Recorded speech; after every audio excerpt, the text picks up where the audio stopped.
ప్రస్తుతం మనం చూస్తున్నది ఆస్ట్రిచ్. ఇవి ఎగ్జోటిక్ బ్రీడు. వీటి నేటివ్ ప్లేస్ వచ్చేసరికి ఆఫ్రికాలో ఎక్కువగా తిరుగుతూ ఉంటాయి ఇవి. మన దగ్గర కూడా వీటిని ఫార్మ్స్గా డెవలప్ చేసుకోవచ్చు. పర్మిషన్ తీసుకొని వీటిని ఫార్మ్స్ కూడా పెంచుకోవచ్చు.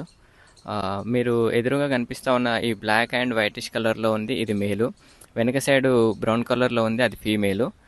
వీటి యొక్క లైఫ్ యావరేజ్గా 20 నుంచి 40 సంవత్సరాల వరకు కూడా బతుకుతూ ఉంటాయి.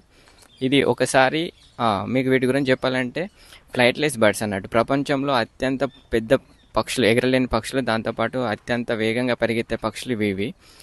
దాంతోపాటుగా వీటి అండం అనేది, అంటే వీటి గుడ్డ అనేది అన్నిటికన్నా పెద్దగా ఉంటుంది పక్షి జాతి అన్నింటిలో కూడా.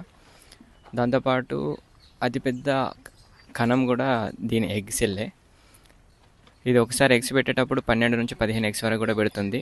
ఫీమేల్ మేలు ఈ రెండు కూడా పొదగడానికి కూర్చుంటూ ఉంటాయి ఎగ్స్ పైన. ఇవి పూర్తి శాకాహారులు. ఎక్కువగా అడవులలో తిరిగేటప్పుడు అయితేనేమో అక్కడ చుట్టుపక్కల దొరికే గడ్డి, ఆకులు లాంటివి తింటూ బ్రతుకుతూ ఉంటాయి. మనం వీటిని చూపర్కులలో లేదా ఇంకా ఫామ్లలో కల్చర్ చేసేటప్పుడు వీటి కోసం అన్నట్టుగా లేయర్ మ్యాష్ అని చెప్పి సపరేట్గా దొరుకుతూ ఉంటుంది ఆహారం. దాంతోపాటు కీరా, క్యారెట్, పాలకూర, కొత్తిమీర, దాంతోపాటు పుదీనా. వీటి మేటింగ్ సీజన్లో వచ్చేసరికి వీటి మేల్కి ఎక్కువగా ఫేస్ పైన ఉన్న కాళ్ళ పైన రెడిష్ కలర్లో వస్తూ ఉంటుంది.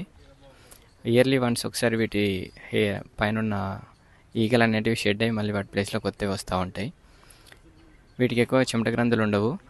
వీటి బాడీలో ఉన్న టెంపరేచర్ని తగ్గించుకోవడం కోసం చల్లగా లేదా తేమగా ఉన్న ప్రదేశాల్లోకి వెళ్ళి కూర్చోవడం లేదా పడుకోవడం చేస్తూ ఉంటాయి. వాటి బాడీని వీలైనంత వరకు ఆ ప్లేస్ మొత్తాన్ని ఆక్యుపై చేసే విధంగా పడుకుంటాయి. కొన్నిసార్లు ఇవి వాటర్లో కూడా పడుకుంటూ ఉంటాయి.